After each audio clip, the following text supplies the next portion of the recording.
Thanks for joining me in this segment of Belly Flopping into Mysticism. In this segment, I want to talk about what I've come to call entering the Tao through the back door. And by Tao, I don't mean the Dow Jones. I mean what's from Eastern religions called the Tao, spelled T-A-O. Buddhism, Taoism, a lot of those mention it. And I only came across that concept a few years ago. And it's interesting because depending on which source you're looking at, from what I can tell, you get a different feel of it, which makes sense because I think it was Lao Tzu who said something like, if you've defined the Tao, it's basically the gist is if you've defined the Tao, you know you're wrong because it can't be defined. It's this bigness, it's this oneness. My understanding is that Taoism looks at like our relationship to the world around us, especially towards the nature of it. I can't remember which source I was reading a few years ago, but to me it went to you could call it the overall oneness, just the huge magnificence of it. I mean, as I sit here in Montana, I'm this single woman of over 1 million people who live in Montana, over 350 million people or 340 million who live in the US, and billions of people on the planet. And yet my world revolves around me. So I look at the Tao as kind of getting out of that ego, that this is all for me kind of mode, and tapping into that big, huge tapestry of who we collectively are, as opposed to the individual uniqueness. So that's just a brief conceptual description of how I look at the Tao. Could be totally wrong. Again, just having read a few different sources, that's how I interpreted it, or at least that was kind of my starting point. But now going back to the 1998 timeframe with this breakdown awakening process that was happening, that I published in an article in Mad in America, a summary of my experiences, that despite the stress of the work environment, despite the stress of the metropolitan area that I was living in, there was past trauma in my family, there's collection of stress everywhere. What actually prompted the breakdown involved the synchronized swimming team that I was an assistant coach for. That the head coach had taken the older girls, the A squad, to a meet in Eastern Washington where teams from all across the US were competing. And over the sequence of years, things had gotten more stressful. And the last year that we were all involved, it just got to where people were walking on eggshells, couldn't please her. Yeah, it was kind of a conditioning element that when you look back and you think, geez, how did we let it get this far?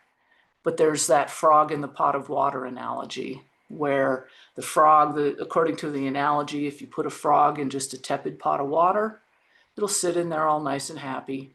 And if you turn on the heat under it, according to the analogy, it'll sit in there, the water will get hotter because it's cold-blooded, its body temperature will rise, and it won't recognize when things get too hot. It'll sit in there and die. Now, my understanding is that doesn't actually happen, but that's the analogy, is that the frog doesn't recognize the dangerous conditions that it's in. So for me, it was kind of an awakening process where the oldest girls at this meet finally, I wasn't there, but their parents finally stepped in and said, hey, this isn't healthy. These girls have been under too much. They just were to the point where they couldn't swim. They just felt like they couldn't perform adequately for all the demands placed on them. So we ended up pulling a team meeting together. The head coach was not there, but all the families represented, 25 families. And the 4 girls who got pulled from the meet came out to explain what happened at this meet. And before any of them said anything, I mean, the 4 girls were all kind of, everything in their body language was small and kind of hidden, which I knew these girls. I'd known them from, I mean, they were all teenagers by then, but I'd known them for 4 or 5 years, and they were never like that. I never saw them like that. And before any of them said anything, it was like this wave of energy crossed the room and hit me full force. And I realized, oh my God, these kids have been abused. And I looked around the room at the parents of these 25 families. You know, at least one parent from each of the families was there.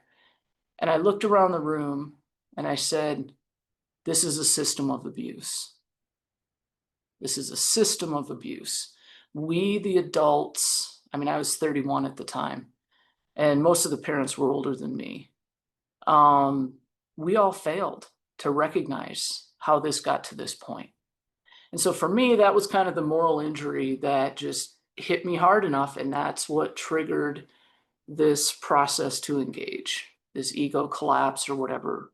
I have a number of ways of calling it. But for me, there was something that pounded in my head where I said, but where does that abusive system end? Where does that abusive system end? At first glance, you would say, well, it's with the 25 families and the 2 assistant coaches involved with the swim team, right? That's the closed system. And actually, let me back up here, because along with that, where does this end question, there were concepts already still coming out from my past education, specifically as it comes to abstract algebra. Now, I knew you were just waiting for me to talk about abstract algebra in this, but let me just give a couple brief concepts. The main concept that hit me was a concept called open and closed systems. The way I learned it is that a closed system is something like if you take the even numbers and you use addition. Okay, so you can take any 2 elements from that system, from that closed set, any 2 even numbers, you add them together, and you get something in that set. So that's considered a closed system. An open system would be the odd numbers under addition, right? That you take 2 odd numbers, 1 and 3, and you add them together, and you get something that isn't in that system. So that would be an open system. Okay, and it gets there's a lot of logic and stuff. I really enjoyed that class, but that was some of the basic elements of it. And as this was pounding is, where's the closed system? Where's the closed system of abuse? And as I said, at first you might think it's the swim team. I don't think so. It didn't take me long to realize that, well, we're not closed in and amongst ourselves. We go off and interact with our family, interact at work, interact with our neighbors, interact with the cashier in a store. So we have these interactions beyond, you know, some of the parents, they might have talked to their neighbors about their concerns with the swim team, or they might have changed their behavior in other patterns as they interact with other people. And so then from there, you can expand out and expand out and expand out beyond just these 25 families and the 2 assistant coaches. And it really doesn't take long for you to realize, wow, the only closed system in the universe is the universe itself. And by that, I don't even mean just in terms of people. I mean interactions with your pets, interactions with your objects that you've purchased and you love and you have relationship with, your history, your ideas. Pablo Picasso famously said, what is it? Everything you can imagine is real. And so that becomes in this whole mix. And as everything was crashing and these thoughts were going, in this desperate attempt of where does this abusive system end? Well, if we're all one system, that means we're all part of an abusive system somehow. And as I looked at it, I realized, well, there's even roles within this system. Is that some of the parents of some of the swimmers who were on what's called the B squad, I coached the novices, and you know, they kept saying, oh, but it's so important the girls did their thing, or you know, that they stood up for themselves. And I thought, only because we failed. And then at some points, 1 or 2 of the parents said, I'm being too hard on myself. And I'm like, you guys are crazy, right? I mean, talk about letting yourself off the hook. I recognized the longer term damage of this type of thing. I mean, I was the only adult in that room who had also been a synchronized swimmer and understood the long-term passion and understood, you know, I would even say that as a teenager, I was addicted to it. You know, that's another problem, abuse and addiction and that type of thing. But in that system, you have the people the person or people who did the abuse. In this case, it was the head coach. You also have the people who were abused, which, as I looked at it, the girls on the A squad who were older, they were 15 and 16 years old. They had been in the team longer and were exposed to that longer, which affected them and their psyches and everything longer. Then you had the B squad who were 13 and 12 and 13 years old, and they were like lined up into this system. And at one point earlier in the year, the head coach had wanted to call my girls the C squad. They were 9 and 10 years old, mostly a couple of 6-year-olds in there. And I thought, who wants to be known as the C squad? I mean, I'm like, what? That's not anything. And I wrote a routine to Huey Lewis music, Huey Lewis and the News. And I said, no, we're going to be Huey's girls. And that's how I referred to them throughout the whole season. Huey's girls, come on over, you're up next.